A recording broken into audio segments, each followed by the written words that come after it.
Hey guys, what's up? It's Culture Detective here, investigating your favorite animes, and today I'm going to be doing an anime review on Vinland Saga Season 2. And Vinland Saga is an anime based off of a manga by Yukimura Makoto. It is adapted into an anime by MAPPA Studios, directed by Yabuta Shuhei. And Vinland Saga Season 2 is of course the sequel to the really critically acclaimed, the very successful, the very big, bold, large Vinland Saga Season 1, which actually came out 4 years ago in 2019. So earlier this year, I actually watched Vinland Saga Season 1, and I really liked it for what it is. It is like the Game of Thrones anime, but set in the Viking era, set in Denmark and England in the early 11th century. It is full of historical things that I really enjoyed. It has a lot of very interesting characters. I thought it is a really, really solid anime. Did I think it's a masterpiece though? Not yet. I see its potential, but it's just not there yet. Thorfinn is just an average, ooh, I'm angry, I want revenge, I'm strong and I'm powerful, ha, type main character. And a lot of the scenes, a lot of the episodes in Vinland Saga Season 1 do feel a little slow paced in a sense that it feels like a filler, like it didn't really drive the main narrative or anything. But even so, I think Season 1 is fantastic for what it is. So Season 2 came out, and a lot of people are complaining that nothing happens in Season 2. They go farming in Season 2. Season 1 is full of battles and fights and bloodshed, and Season 2 sees Thorfinn, the main character, farming as a slave. And now I'm actually interested, because, ooh, what is Yukimura Makoto going to do with the farming arc? What is he going to do? And holy fuck.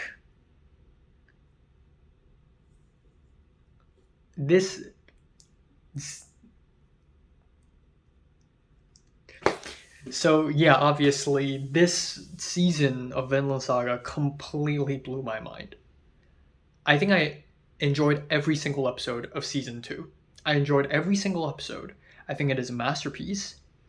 And Yukimura Makoto successfully elevated Vinland Saga into something so godly, so big, so moving, that just shatters every single mold that Season 1 has set.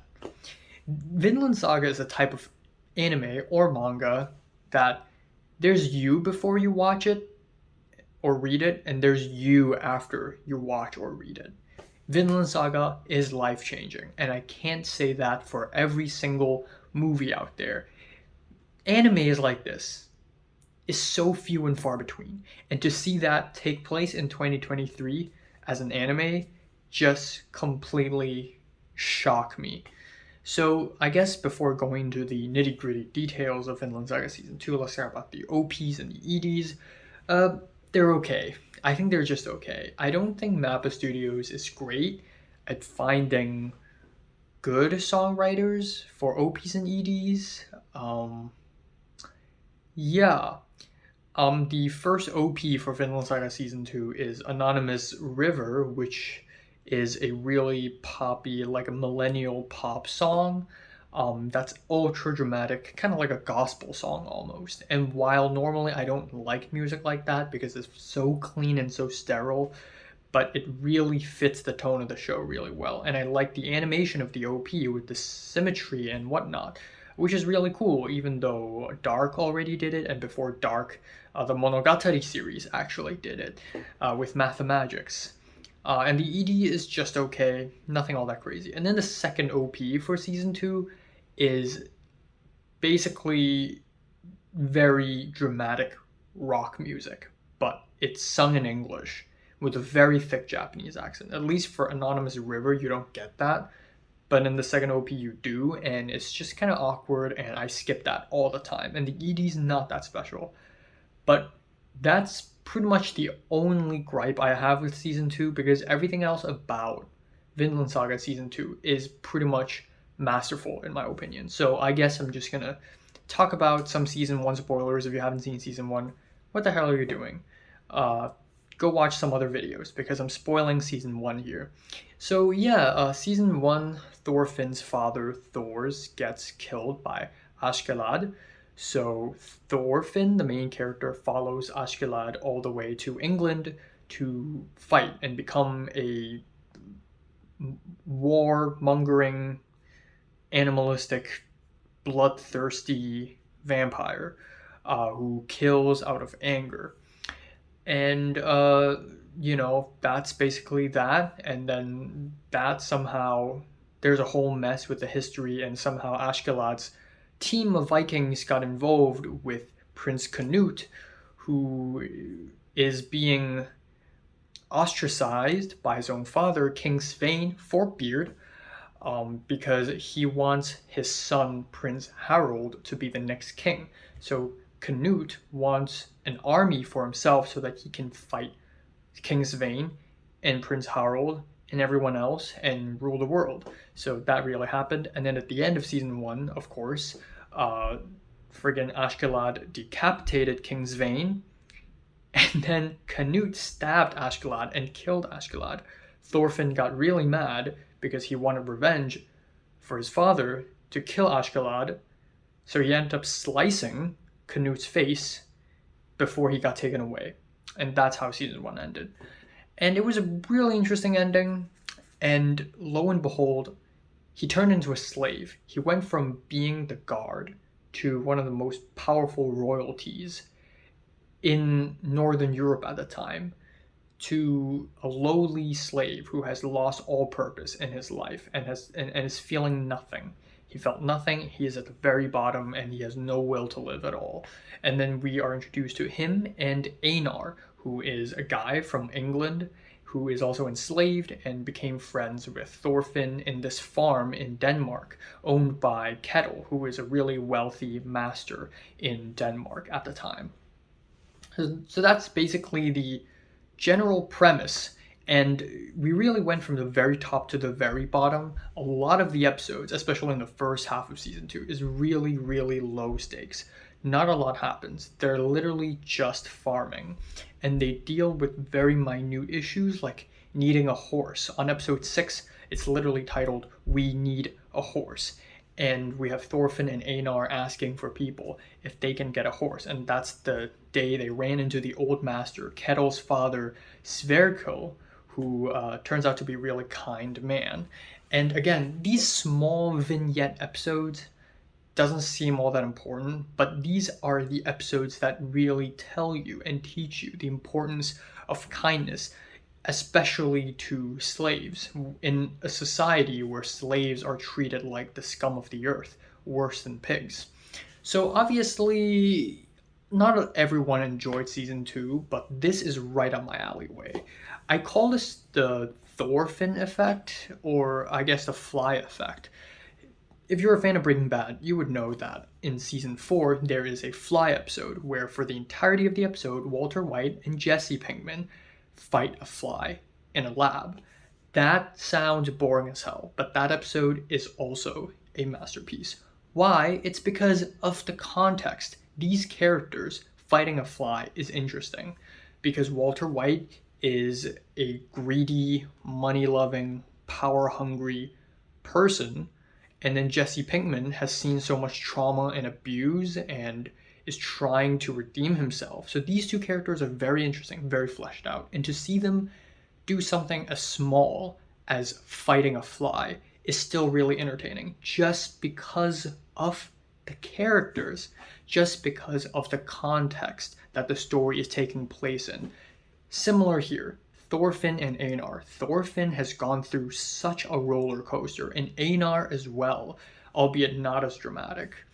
Them doing small things like farming is actually already really entertaining because of the context, because of the characters. This is what we call character driven, and it is written so well in Vinland Saga. And of course it's not like that all the way. Like on episode 5, we have a very much needed detour to Canute's story, how he got crowned king, how he is duping and tricking Ethelred and Edmund of Marcia, which are actually real historical figures, by the way.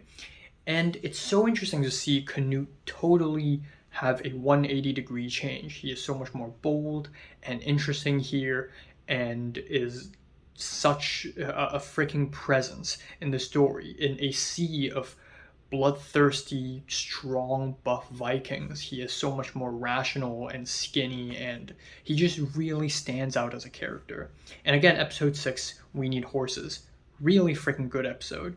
Episode 7, Iron Fist Kettle, is amazing as well, because in this episode, I don't even think Thorfinn or Einar even appeared. The entire episode is basically, there are thieves in Kettle's farm, and they're just kids.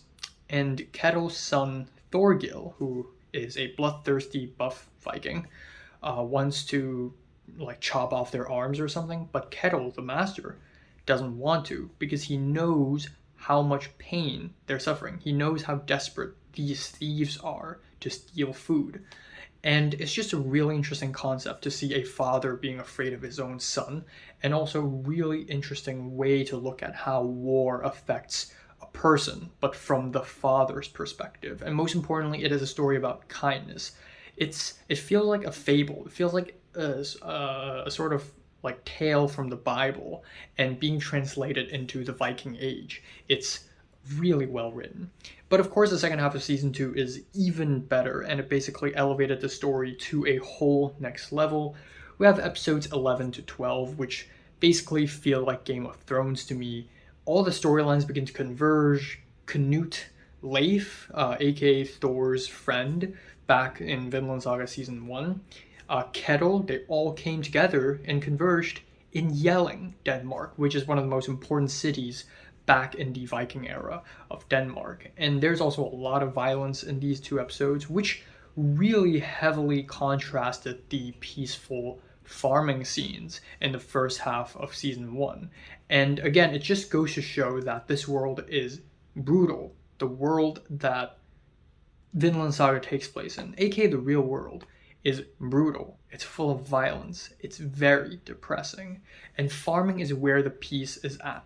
Farming is where the kindness is at. And it is being experienced by the slaves, Thorfinn and Einar. And that shows the irony of what peace and violence is and how people perceive that. But also, it just reinforces how violence works in relation to power, which is really well done. Episodes 13 to 16 basically highlight Gardar's escape. Gardar is another slave who escaped from a nearby home, a nearby farm, and it's a really interesting detour because it would have been too convenient if whatever happened in Jelling immediately built up to the battle at Kettle's farm. It's just too convenient. I mean, traveling by boat from Jelling to wherever Kettle's farm is probably takes a few days, if not over a week. So it's small details like this by Yukimura Makoto that really makes the story feel so much more real. But anyways, Gardar's escape. Wow. Really powerful, really emotional. It led to a whole mess, a whole violent, sad, traumatizing mess that was very emotionally conflicting, and a lot of moral ambiguity going on with the character of Snake, which is one of the most interesting characters this season in my opinion, because Snake seems like a really great guy at first, and then in the middle he seems like he's a very terrible guy, and then he's a great guy, and then you see him from his own perspective, and you realize that what he does just makes a lot of sense. It's fleshed out character writing, but it's also moral ambiguity at the same time. That leads up to the fight with Snake on episode 17, which is amazing to see Thorfinn truly fight for the first time in so long, and seeing Thorfinn in action again, but this time more rational than ever. It's just amazing. And the animation is beautiful. It's beautiful. It could have been one blurry crayon and pencil mess, but no, it is animated beautifully. There's another fight on episode 20 or episode 19, the battle at Kettle's farm, where it's a peasant farmer trying to fight a very strong Viking, and that entire fight scene is rotoscoped. So it was so smooth. The animation was amazing. Episode 18, we got to talk about that traumatizing scene that is incredibly hard to watch. It's so disturbing and it's so painful, and I don't say that lightly because movies and animes and TV shows don't disturb me easily. It's pretty tough to disturb a guy like me who has seen tons of shit, but this scene hurts to watch. And there is a really big reunion scene, but Yukimura Makoto decided to skip it. He didn't even write the reunion scene, the moment these two characters meet. He didn't even write that in the manga because what's happening is so traumatizing and it's so painful that it even overshadows any hope and brightness that the reunion has. And that's moving. That is a bold choice. Episodes 19 and 20 is basically the climax. We have the battle at Kettle's farm. Episode 20 made me cry. One of the characters passed away. And I think it's really bold because I never expected Yukimura Makoto to kill off this character, because this character has been building up so much that you would think that, oh, this character would be saved. But the world is just brutal, and that's just the reality. And it made me cry. That scene made me cry. And animes don't usually make me cry. I don't cry at animes usually. The last time an anime made me cry was like Stone Ocean ending. And then before that, I think it was, I don't know, Your Name. It's really rare, and it's so powerful, especially the scene where the character talks about how I'm not going to spoil who, they want to find a place without war and slavery. And then Thorfinn talks about Vinland, and it's so damn moving. It left me an emotional wreck, honestly. And then we have episode 21 with the 100 punches scene where Thorfinn offers himself up to be beaten up so that he could fight for peace. That is so crazy. This is like Jesus Christ, and it's amazing because Thorfinn really went from, oh, Christianity's stupid, to, oh, the Bible is actually really interesting, because the Bible talks about how you should love your neighbors, you should love your enemies.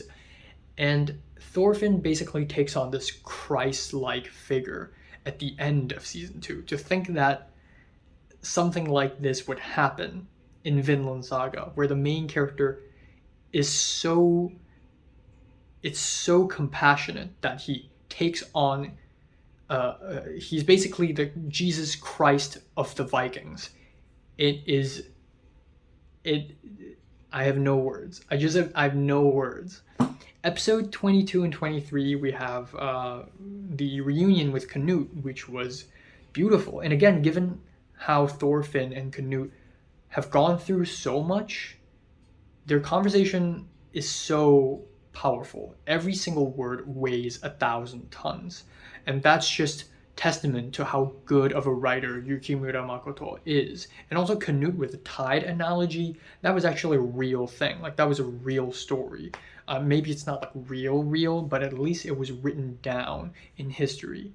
And episode 24 is a beautiful ending to the season. It can't get any better than this. Really brings everything to a perfect circle, and I enjoyed every single episode. I think it's a masterpiece. I guess some people complain that this anime has a lot of dramatic music, really sad, beautiful pianos, and the anime also cuts out a lot of humor that the manga originally has. But I think it is a good creative choice, because I think any humor would just thwart whatever serious, depressing drama that season 1 had built up to. So I'm totally fine with this.